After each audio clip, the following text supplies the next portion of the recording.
مومن تو وہ ہیں جو اللہ اور اس کے رسول صلی اللہ علیہ وآلہ وسلم پر ایمان لائے پھر شک میں نہ پڑے، اور انہوں نے اللہ کی راہ میں اپنے مالوں اور اپنی جانوں سے جہاد کیا، یہی لوگ ایمان کے سچے ہیں۔ اب اگر تم جاننا چاہو کہ مومن کسے کہتے ہیں تو سن لو، اس کی ڈیفینیشن یہ آ گئی۔ اب یہ میں نے سورہ انفال کے دوران بھی اس کو وضاحت کیا تھا کہ اس کے دو حصے جو اس ڈیفینیشن کے، سورہ انفال میں دوسری آیت، دوسری تیسری، اور ادھر آخر سے پہلی آیت جو ہے اس میں ان کو دونوں کو علیحدہ کر دیا گیا۔ یہ ہے گویا کہ comprehensive definition of a Muslim, of a مومن۔ ہو از اے مومن؟ انما المؤمنون الذین آمنوا باللہ ورسولہ ثم لم یرتابوا۔ مومن تو بس صرف وہ ہے جو ایمان لائے اللہ پر اور اس کے رسول پر، پھر شک میں ہرگز نہیں پڑے۔ لم یرتابوا، پھر وہی جہاد میں لم، ہرگز کوئی شک نہیں پیدا کیا، یعنی یقین بن گیا، ایمان دل کے اندر راسخ ہو گیا۔ جیسے کہ فرمایا صحابہ کرام کے بارے میں، وَلَٰكِنَّ اللَّهَ حَبَّبَ إِلَيْكُمُ الْإِيمَانَ وَزَيَّنَهُ فِي قُلُوبِكُمْ، تمہارے دلوں میں کھبا دیا اس نے۔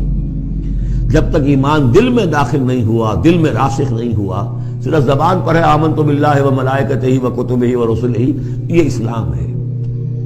بنی الاسلام علی خمس، اس میں یقین قلبی شامل نہیں ہے۔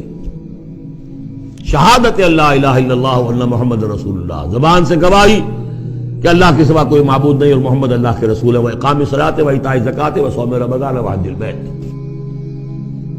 اس لیے کہ ایمان ذرا کسی اور شے کا نام ہے۔ وہ ایمان کیا ہے؟ اس کے دو حصے کر دیے۔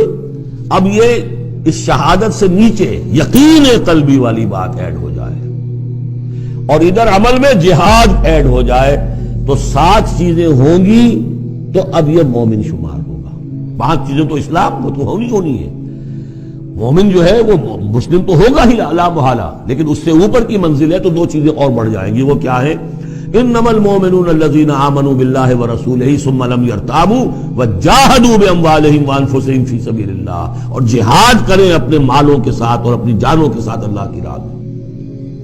اولئک هم الصادقون، یہ لوگ ہیں جو سچے ہیں، دعوی ایمان میں سچے ہیں۔ کہنا آسان ہے آمنت باللہ وملائکتہ وکتبہ، لیکن واقعتاً ایمان ہے یا نہیں اس کا جائزہ لے لو۔ جیسا کہ میں نے عرض کیا، باطل کے نظام کے تحت زندگی گزارتے ہوئے اگر اس کو ذہن قبول کیا ہوا ہے، اس کی چاکری کر رہے ہیں، اسی کی خدمت کر رہے ہیں اور اپنی توانائیاں صرف کر رہے ہیں اسی نظام کے تحت پھلنے اور پھیلنے اور پھولنے میں، زیادہ کمائیں، زیادہ بڑے گھر میں رہیں، زیادہ شاندار محل ہو، زیادہ ہماری کار لمبی ہو، ہمارا یہ ہو، ہمارا وہ ہو، سارا دن رات اور سارا خون پسینہ اسی کام کے لیے ہوا، وہ مومن نہیں ہو سکتا۔ غلبہ باطل کے تحت انڈر پروٹیسٹ رہنا پڑے گا، ایسے رہنا ہوگا جیسے کہ جیل میں انسان رہتا ہے۔